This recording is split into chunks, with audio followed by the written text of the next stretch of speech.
सुबह से मैं आपको कई मेहमानों से मिलवा रहा हूँ और कई शख्सियत से मिलवा रहा हूँ, और जब मैं शख्सियत कहता हूँ तो शख्सियत का मतलब हो जाता है अपने काम से बड़ा होना, अपनी कर्मनिष्ठा से बड़ा हो जाना। और ऐसी एक शख्सियत ये कहूँ तो हमारे मेहमान हमारे साथ मौजूद हैं, भूपेंद्र सिंह जी मौजूद हैं हमारे साथ। तो सर, मैं आपका बहुत बहुत स्वागत करता हूँ हमारे चैनल पर।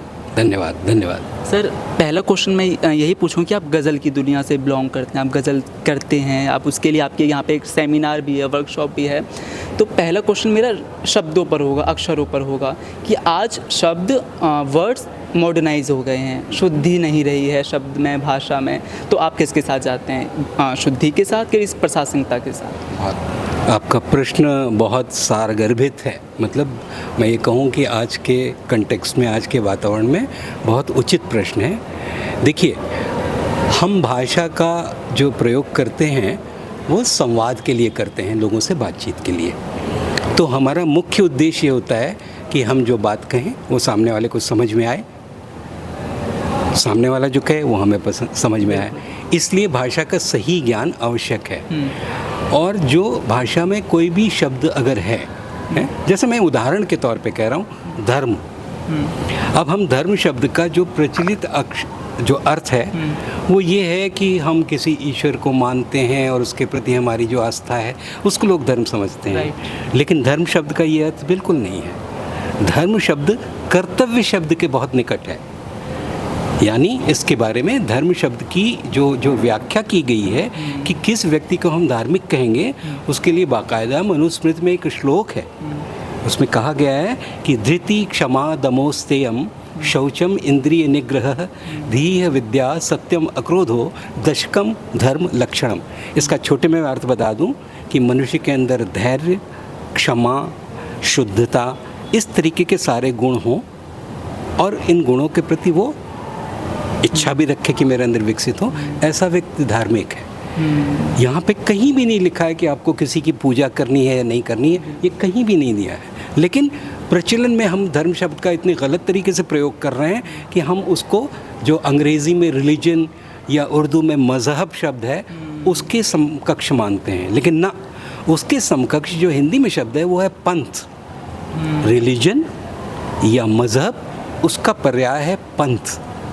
धर्म जो है, धर्म शब्द का किसी भी अन्य भाषा में कोई अनुवाद है ही नहीं, लेकिन हम गलती से वो करते हैं। तो इसलिए शब्दों का जब तक हम सही अर्थ नहीं जानेंगे, तब तक वार्तालाप जब हम करेंगे तो हम कहना कुछ चाहेंगे और पहुंचा कुछ देंगे।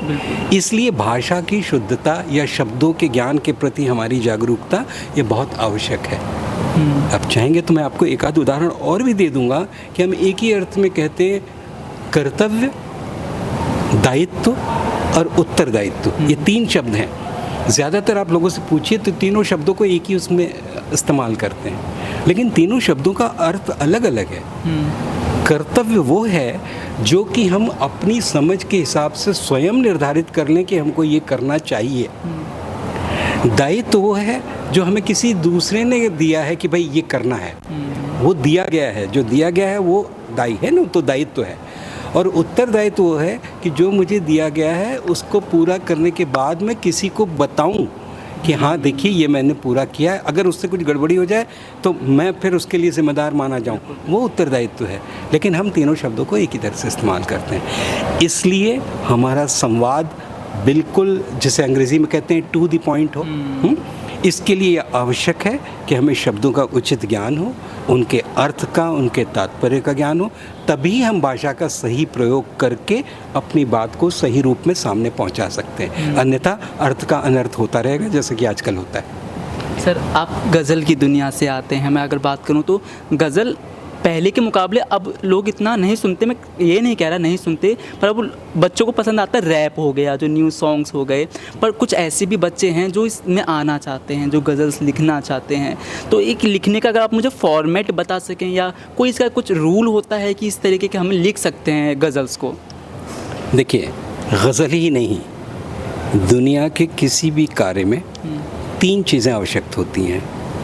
एक कला पक्ष, कला जिसे हम कहेंगे आर्ट, दूसरा विज्ञान जिसे हम कहेंगे साइंस, और तीसरा हुनर या कौशल यानी स्किल। अब आप समझिए, अगर हम गज़ल के अर्थ में इस बात को कहें तो हमारी जो कल्पनाशीलता है, हम जो आसपास के वातावरण से देख के हम जो महसूस करते हैं, है ना, वो हमारी कल्पनाशीलता है, वो हर व्यक्ति की अलग अलग है। मैं अगर आपको कल्पना करना सिखाना चाहूँ तो मैं नहीं सिखा सकता हूँ। तो ये अगर हमारे अंदर ये विकसित हो सकती है, हम वातावरण से विकसित हो सकती है कि हम अच्छे अच्छे शायरों के बीच में रहें, उनके विचार जानें, या अपने आसपास के वातावरण से बड़ी गहराई के साथ जुड़ें, तो ये चीज़ निकल कर के आ सकती है। तो ये हम विकसित कर सकते हैं, लेकिन कोई हमें सिखा नहीं सकता। ये कला पक्ष हो गया। लेकिन जो विज्ञान पक्ष है, विज्ञान पक्ष मतलब किसी भी गज़ल को लिखने के जो नियम कायदे हैं, उसके लिए उर्दू में शब्द है अरूज़।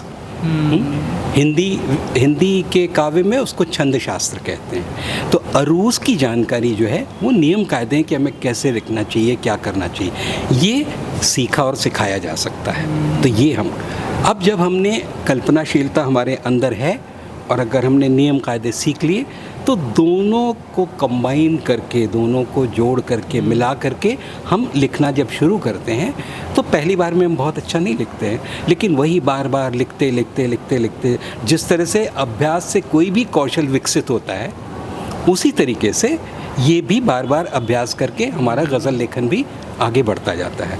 तो अगर आप फॉर्मेट की, जैसे आपने बात की कि हम कोई बता सकते हैं, तो जो भी आपको फॉर्मेट बताएगा वो विज्ञान पक्ष यानी अरूज़ के बारे में बता सकता है कि हाँ भाई, इसमें शेर होता है, शेर में एक ऊला मिसरा होता है, एक सानी मिसरा होता है। गज़ल तब तक बन ही नहीं सकती जब तक कि उसमें बहर और काफ़िया ना हो, है ना। अन्य कोई चीज़ हो या ना हो, लेकिन उसमें बहर और काफ़िया होना ज़रूरी है।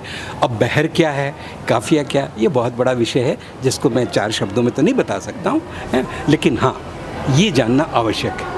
चलिए सर, समय का तकाजा हो गया और हमें समय देने के लिए बहुत बहुत शुक्रिया।